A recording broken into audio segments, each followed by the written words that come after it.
We get a lot of queries every day as to how one can log into Shopify.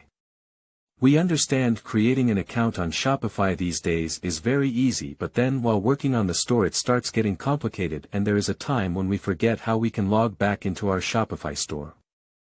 Well, the process here is really simple. You just need to bookmark this page so that you have it for your ready reference whenever you need it next.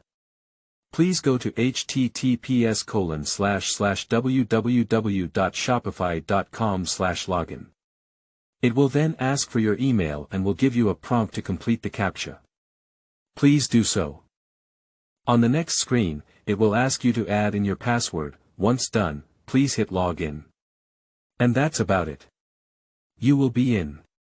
At times, you might have a two-step enabled. In that case, the process is slightly different. Please leave a comment and our team will guide you on the same.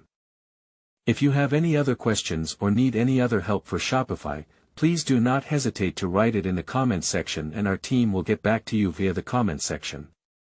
Please like and follow us so that we can bring more such content for you.